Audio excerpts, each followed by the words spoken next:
নিরামিষের দিনে তোমার প্রিয়জনের যদি মুড অফ থাকে তাহলে এই রেসিপিটি ঝটপট বানিয়ে নিতে পারো।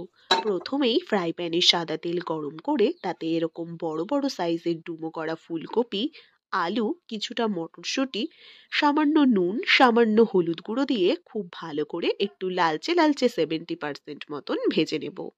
ফুলকপির সিজনে ফুলকপির যদি এই গ্রেভিটা আপনারা না করে থাকেন তাহলে অবশ্যই একবার খেয়ে দেখবেন। এবার ফুলকপিগুলো 70% ভেজে নিয়ে একটি পাত্রে তুলে রাখুন।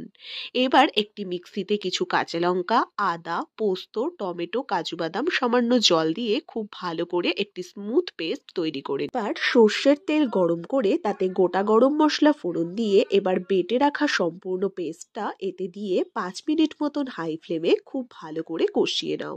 এবার ভালো মতন কষিয়ে নিয়ে তাতে স্বাদ মতো নুন, হলুদ গুঁড়ো, জিরের গুঁড়ো, ধনে গুঁড়ো, কাশ্মীরি লাল লঙ্কার গুঁড়ো দিয়ে আরও 2 মিনিট নাড়িয়ে নিয়ে এবার ভেজে রাখা ফুলকপি মটরশুঁটিগুলো দিয়ে 5 মিনিট আরও কষিয়ে নাও। যত কষাবেন রান্নার টেস্ট ততটাই বাড়বে।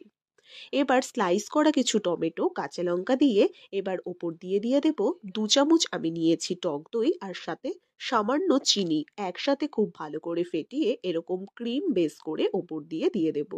এবার খুব ভালো করে সবটাকে একটু নেড়ে চেড়ে মিশিয়ে নিয়ে তাতে দিয়ে দেব উষ্ণ গরম জল। জলটা এমন পরিমাণে দিতে হবে যাতে ফুলকপি আলুগুলো একটু ডুবো ডুবো ভাবে থাকে। এবার একটু ফুটতে শুরু করলে ওপর দিয়ে দিয়ে দেব ধনেপাতা কুচি আর 1 চামচ গরম মশলার গুঁড়ো। এবার আলতো হাতে সবটাকে ভালো করে মিশিয়ে নিয়ে 5 মিনিট হাই ফ্লেমে রান্না করে নিলেই একদম তৈরি এই টেস্টি টেস্টি গ্রেভি স্টাইলে আলু ফুলকপির রসা।